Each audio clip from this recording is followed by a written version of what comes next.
নমস্কার বন্ধুরা, সবাই কেমন আছেন? আমি ভালো আছি। দেখেন এখানে আমি কিছু পুঁই পাতা ভালোভাবে ধুয়ে নিচ্ছি। ধুয়ে এটাকে ভালোভাবে কুচিয়ে এটা দিয়ে খুবই মজাদার একটি রেসিপি তৈরি করব। এই রেসিপিটি তৈরি করার জন্য এখানে আমার কিছু চিংড়ি মাছ, পেঁয়াজ আর রসুন কেটে নিয়েছি। আর দিয়ে দিচ্ছি সরিষার তেল প্যানে। সরিষার তেল দিয়ে এই রেসিপি তৈরি করলে খেতে কিন্তু খুব ভালো লাগে। এটার সঙ্গে এখন পেঁয়াজ, রসুন আর চিংড়ি মাছগুলো একটু ভালোভাবে একটু ব্রাউন কালার করে একটু ভেজে নেব। ভেজে তারপরে আমি পুঁই শাকগুলো দিয়ে দেবো। আর পুঁই শাক দিয়ে এই রেসিপিটা বা রান্না করলে খাবারটা কিন্তু খুব ভালো লাগে। আমাদের বাসা তো সবাই এই খাবারটা খুব পছন্দ করে।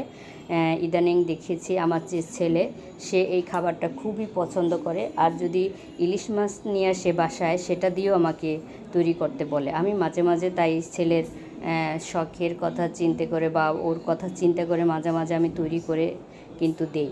দেখেন এটা আপনাদের সঙ্গে কথা বলতে বলতে এখানে এখন হলুদের গুঁড়ো, মরিচের গুঁড়ো, তারপর লবণ, ধনে জিরার গুঁড়ো সবগুলো একসঙ্গে পেঁয়াজ রসুনের সঙ্গে একটু ভেজে নেব। ভেজে তারপর ওই যে কুচিয়ে রাখা শাকটা ওটার সঙ্গে দিয়ে দেব। দিয়ে তারপরে একটু নেড়ে চেড়ে তারপরে তৈরি হয়ে যাবে ঝটপট আমার পুঁই পাতা দিয়ে চিংড়ি মাছ দিয়ে খুবই মজাদার একটি রেসিপি।